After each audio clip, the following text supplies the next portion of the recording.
Halo, salam semua. Saya atas nama Teni Yulita Lanus dari program studi PAUD. Saat ini saya akan membawakan materi tentang anak usia dini berkebutuhan khusus dan pendidikan inkulasi. Yang pertama, istilah dan konsep anak berkebutuhan khusus atau ABK. Menurut Warnock 1978 menggunakan istilah spesial edukasi netnis atau pendidikan berkebutuhan khusus untuk menerangkan pendidikan bagi anak yang menyimpang dari perkembangan normal. Istilah ini terkesan lebih manusiawi daripada yang pernah digunakan sebelumnya, seperti penyandang cacat atau anak luar biasa atau berkelainan. Meskipun ada instansi di Indonesia yang menggunakan istilah itu, istilah berkebutuhan khusus menunjukkan upaya pemenuhan kebutuhan pendidikan yang dirancangkan dan dilaksanakan secara khusus, berbeda dari anak yang biasanya, bukan pada kelainan atau kecatatannya. Ini berarti kita berusaha mengoptimalkan kemampuan yang masih ada, bukan kasihan karena kecatatannya.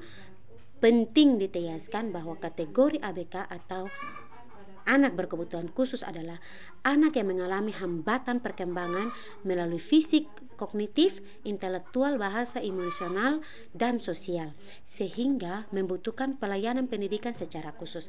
Hambatan tersebut perkembangan dan kebutuhan akan layanan pendidikan khusus adalah satu kesatuan. Anak yang mengalami kecacatan tetapi tidak membutuhkan layanan khusus bukan disebut ABK. Contohnya anak bibir sumbing, mata juling, gagap, tangannya hanya jari 3, bukanlah anak berkebutuhan khusus. Mengenal jenis ABK. Anak berkebutuhan khusus ada banyak jenis dan dengan derajat penyimpangan berbeda-beda. Ringan, sedang, berat. Kita mengenal gangguan penglihatan atau tunanetra, gangguan berbicara dan mendengar atau tunarungu, keterbelakangan mental atau tunagrahita, kelainan tubuh atau tunadaksa, gangguan emosi dan perilaku atau tunalaras, cacat ganda atau double handicap. Termaksud anak berbakat pada dasarnya. Gangguan-gangguan ini melibatkan intelektual, bahasa, emosi, sosial, dan fisik motor. Kesulitan belajar. Ketiga, kesulitan belajar.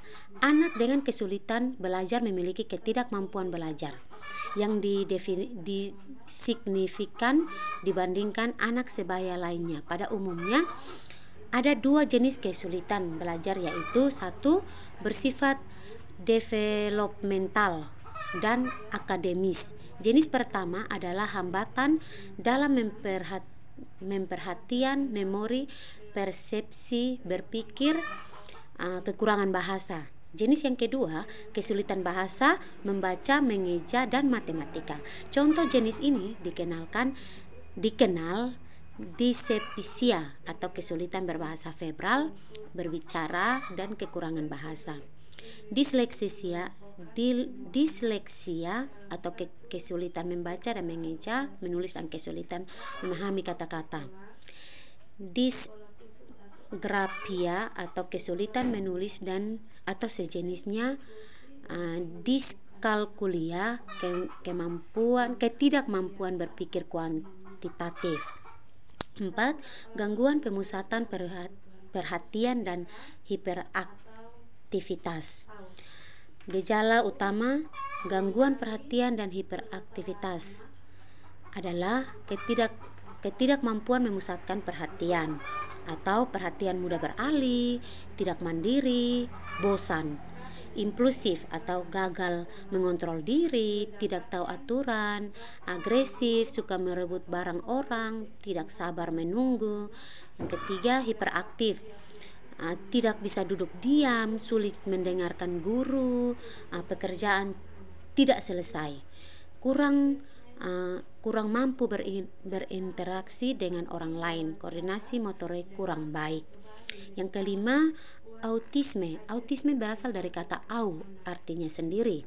Anak autis diibaratkan hidup di dunianya sendiri, menarik diri, tidak memiliki minat kepada orang lain. Gejala autisme sudah mulai terlihat pada umur 2-3 tahun, namun baru disadari ketika anak mulai berinteraksi dan berkomunikasi dengan orang lain. Berikut ini gejala dan karakteristik penyandang autisme. A. Komunikasi seperti perkembangan bahasa terlambat, sulit berbicara, mengoceh berulang-ulang tanpa arti, senang meniru atau membeo, senang menarik-narik tangan orang lain untuk meminta sesuatu. B. Interaksi sosial tidak ada atau sedikit kontak mata dengan orang lain, suka menyendiri, tidak mau bermain dengan anak orang lain, terkadang suka menyerang. C. Gangguan sensoris seperti sensitif dengan sentuhan, tidak suka dipeluk, senang mencium-cium atau menjilat barang, tidak sensitif terhadap rasa sakit, takut atau bahaya. D. Berperilaku diulang-ulang seperti gerakan, diulang-ulang bertepuk tangan, bersuara tertentu. 6. Penanganan anak berkebutuhan khusus. Minimal ada 2 sistem penanganan pendidikan anak berkebutuhan khusus, yaitu sistem segregasi dan inklusi. Sistem segregasi mengelompokkan semua anak dalam satu sekolah atau kelas khusus, dapat membentuk sekolah khusus atau SLB, sekolah luar biasa. Atau bentuk lainnya ada SLB untuk tunanetra, tunarunggu, tunagrita, tunadaksa, tunalaras, dan SLB kelainan ganda. Di sekolah kebutuhan khusus, ABK belajar dengan fasilitas khusus seperti jenis kelainannya, dibimbing guru khusus, terutama lulus pendidikan khusus atau pendidikan luar biasa atau PLB. 7. Dalam pendekatan inklusi, penanganan ABK membutuhkan kerjasama berbagai pihak dalam satu tim, yaitu orang tua, sekolah, guru biasa, guru pembimbing khusus, ahli atau dokter, psikologi, ahli PLB dan ahli gizi, dan juga terapis. Orang tua perlu terlibat aktif seperti dalam penyusunan perencanaan program, memantau pelaksanaan di sekolah, bekerja sama dengan guru biasa dan guru pembimbing khususnya dalam melaksanakan program di rumah. Sekolah lebih berperan sebagai penyelenggara dengan memfasilitaskan pengadaan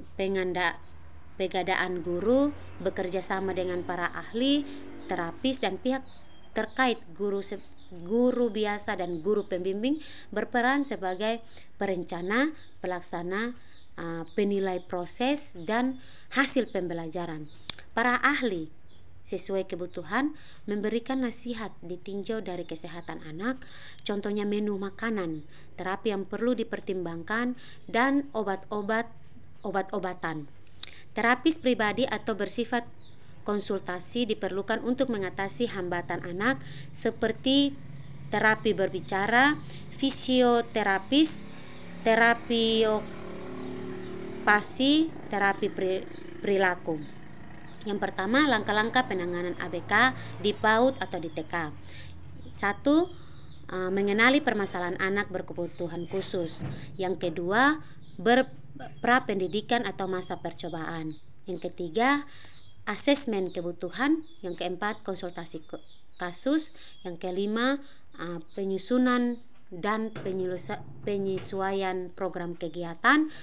Selanjutnya, pelaksanaan program, penilaian proses dan hasil belajar, yang terakhir evaluasi program dan tindak lanjut.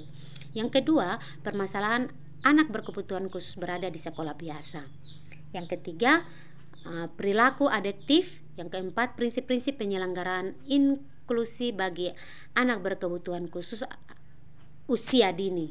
Yang pertama, kesamaan hak.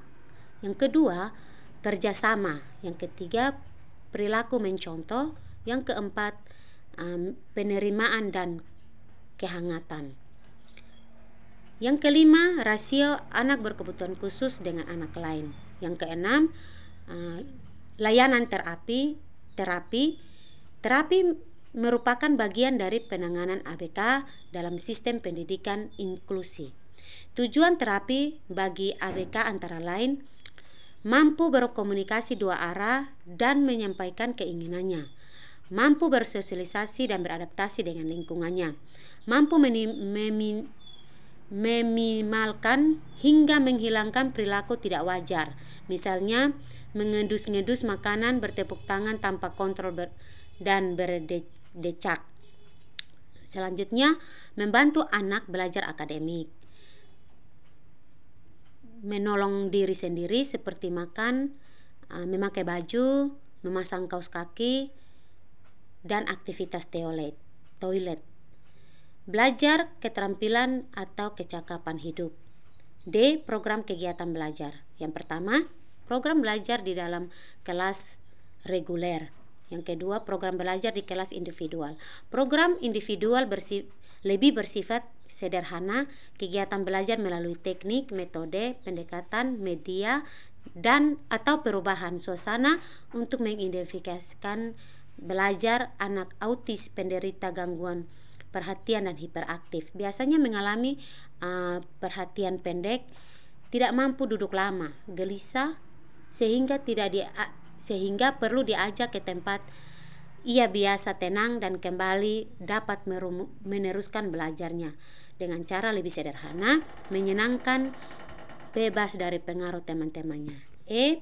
Penyusunan program inklusi. PAUD yang membuka kelas inklusi sebaiknya menyediakan guru pendamping khusus atau GPK untuk meringankan tugas guru wali, terutama menangani secara intensif ABK dalam memenuhi kebutuhan belajarnya. Sekian dan terima kasih.